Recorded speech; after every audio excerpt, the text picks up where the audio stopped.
What have you been doing with yourself, Mr. Compton? First impressions? Terrible. Walking into court chewing gum in shorts is basically asking the judge to see you as careless and disrespectful. In the legal world, your appearance can set the tone for how seriously your case is taken. You come in here, you're smacking gum, in shorts, disheveled. Where do you live? Who with? My ex, AT.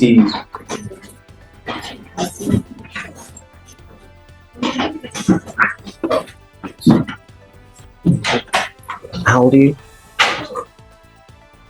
Did you graduate from high school? Yes, sir. Yes, sir. You don't look good. You just don't. You obviously not working, not making any money, That's not just a scare tactic. Judges often use these future self-warnings to paint a vivid picture of where unchecked behavior leads. It's part courtroom reality check, part tough love. Perception is reality, Mr. Compton. And if you're going to continue like this, you're going to have this same look when you're 52. But you're going to Notice how quickly the judge moved from observation to action. Ordering a same-day drug test isn't just about finding substances. It's about gauging honesty and compliance. Fail to show up and bond skyrockets. That's leverage, plain and simple. have a lot more missing body parts, hair, teeth. You're supposed to work your ass now at the tender age of 20s. So you set your future up.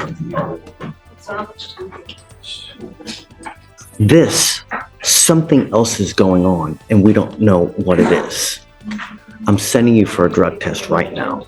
I want to know what, if anything, is in your system, first and foremost. If you fail to take a test, I'm going to make your bond so high. We're going to figure out what's going on with you, because as it stands now, it just doesn't look good and you're going nowhere in life. And I'm going to do everything in my power to try to turn that around. Do you understand, Mr. Compton? The way that you've been conducting yourself, the way you look, it's not a good look. And you will become yet another statistic of the system. The system failed me. I will refuse to let the system fail you, and I will do everything in my power to prevent it from doing so. Do you understand? First and foremost, I'm sending you for a drug test. You must come right back. You are not allowed to just smoke weed and do nothing. Do you understand, Mr. Compton?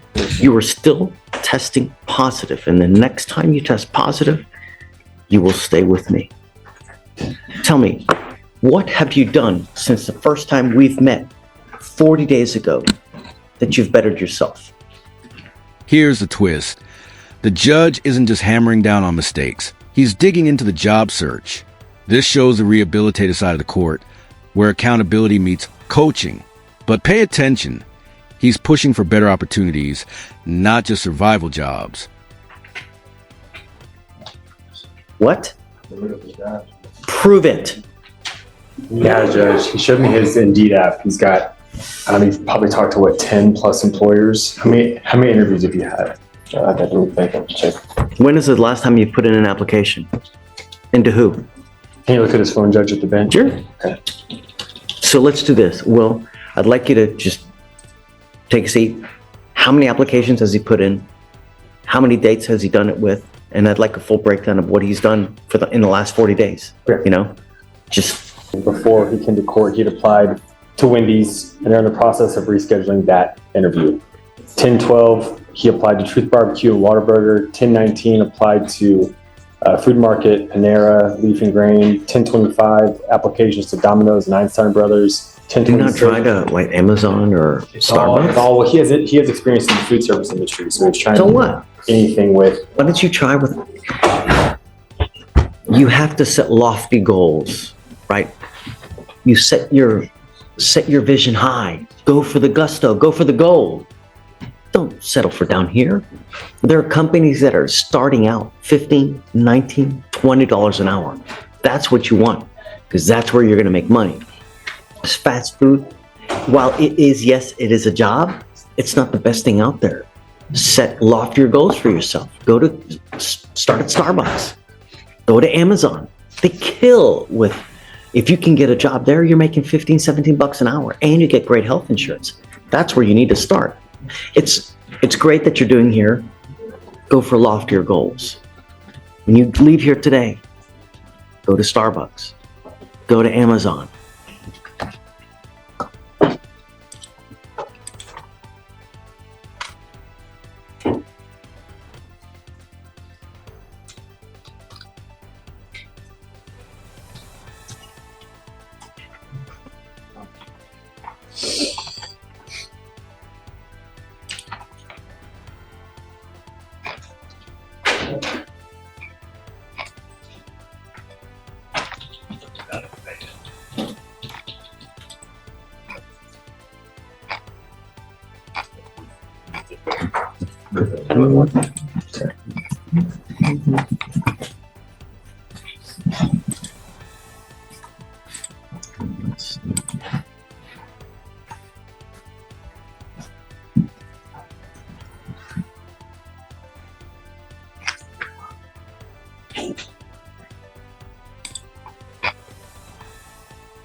You know what? Let me put this.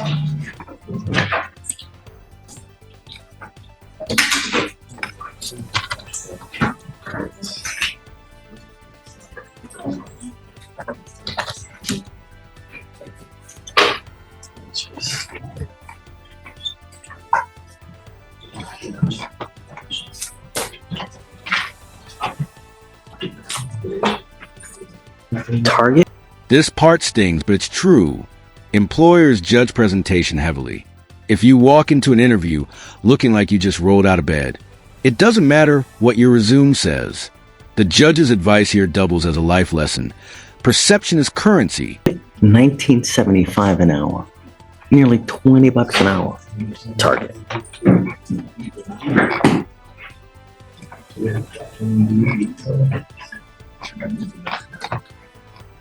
Here, I'm gonna see if I can print this out.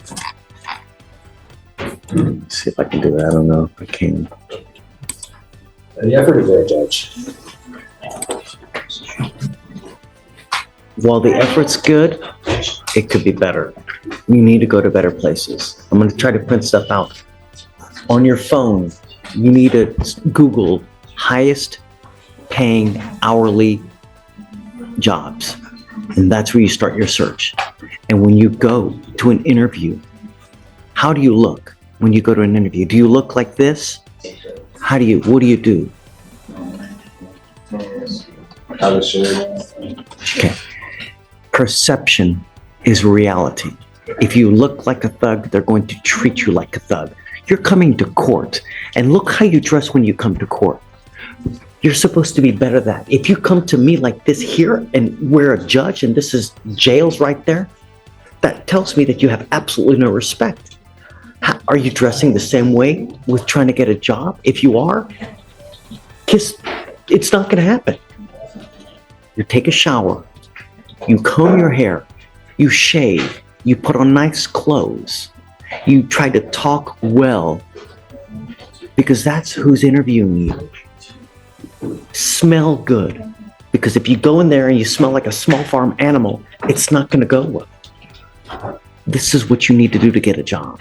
And this is what you do to get a good job, because that's how you get a job where you can move up in the world.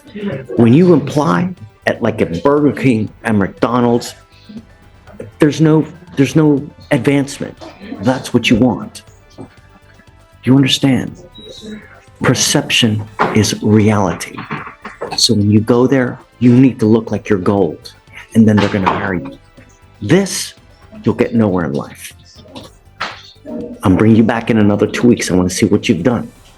Start with lofty goals. Starbucks, Target, Amazon. Do you understand? Make me proud. Come on, Mr. Compton. You can do it. All right. Hey, Judge. Oh, Mr. Ford. George Ford. Hey, man, what's with the banging? What's with the banging? You know, the thing is that you're hungry, you're banging, you're using more energy. You're going to make yourself more hangry. I'm sorry. No? You're hangry, as they say, like my kid, my 2-year-old kid. Yet he still won't eat. All right, Mr. Ford, let's see. Let's look at you up. Thanks. Okay, so Mr. Ford, you're charged with burglary of a motor vehicle. You're facing up to a year in jail and or a $4,000 fine. It looks like you guys have worked out an agreement. They're offering you 180 days in jail, and there is credit for the 6 days that you've done. Is this true or is this untrue? True. Is this what you want to do? Okay. It also looks like you have a prior. Is it? I don't even know. Oh, you have a prior unauthorized use of a motor vehicle, right? It's for jurisdiction purposes. That's all it is. This is the legal fork in the road. Repeated misdemeanors eventually trigger felony charges. Think of it like a video game. Once you rack up too many infractions, you unlock the worst level. Prison time measured in years instead of days. I mean, what the heck is this? Did you see the enhancement? I've never seen it like this before. It says, before the commission of the offense alleged above on May 29, 2014, in cause number 1956847, County Court at Law Number 1, the defendant was convicted of an offense under Section 30.04 of the Texas Penal Code. I've never seen them just do a penal section instead opposed to what the actual offense is. Have you seen that before? I have not, Judge, but when I read it, I thought it was fine. I mean, it still lists that that is a section for BMV. So it gives the cause number, the date, the court. So just. I've never seen it like that before. I've never seen I wonder it why they either. did it like that. Is that sufficient? I believe it is sufficient, Judge. It gives the penal code number, the clause number, the date, the court that it's in. Let me make sure.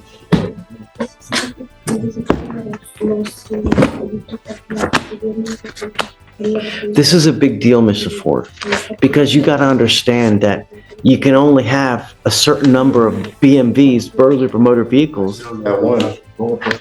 But the problem is that if you continue to do it, they can enhance you to a felony. And then you're looking at years instead of days.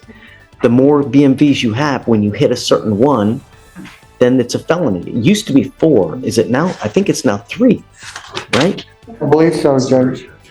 Let me make sure, because now with this one, this now makes 2.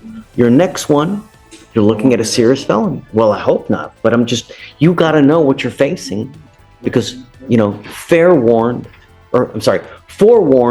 is fair warned. You got to be on notice of it. I'm aware.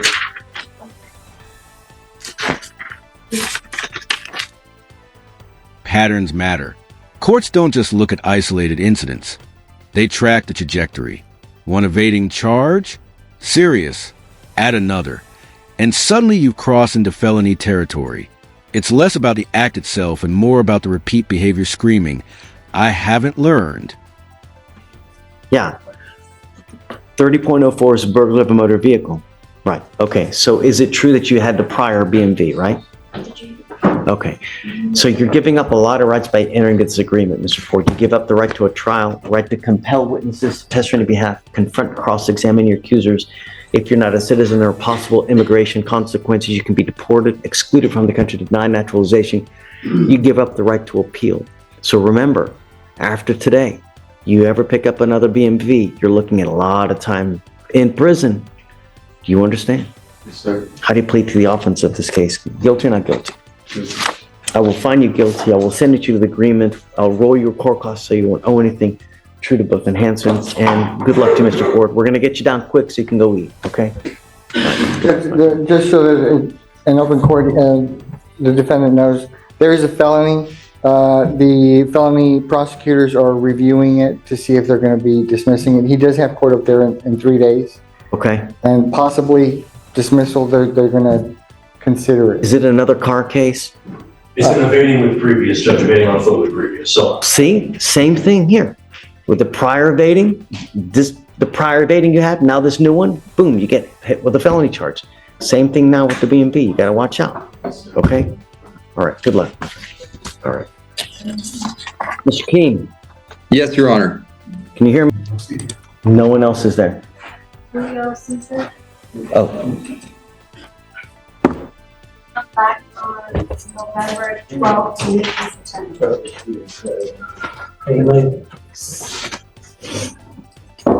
tienes que regresar a Wede November 12th, el 12 de noviembre. Tienes que regresar aquí. Tu abogado no está aquí, está en otro condado.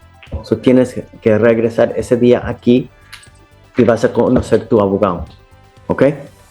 Vas a firmar papeles. What's the last name again? Benavides. Oh, his name, I'm sorry, Caesar. Last name is Caesar?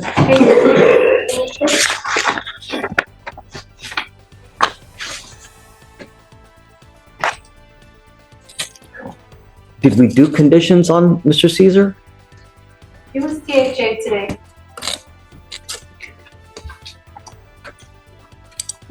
So he already has conditions? Let me see. Last name Caesar? Yeah, last name is Caesar. I have conditions from September 30th. Ok. No puedes violar las condiciones de la corte.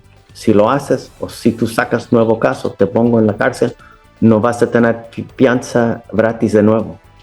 ¿Entiendes, Méndez? Sí. Ok, para allá. Judge, I haven't talked your name in the front. Ok.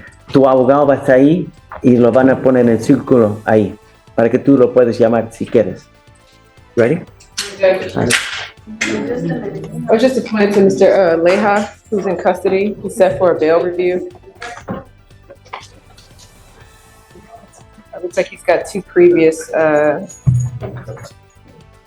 bond forfeitures. Yeah. I don't think he can make any bail, but I'll ask since I'm up here, would the court consider reducing his bail? Yes. Sure. Okay. I'm not going to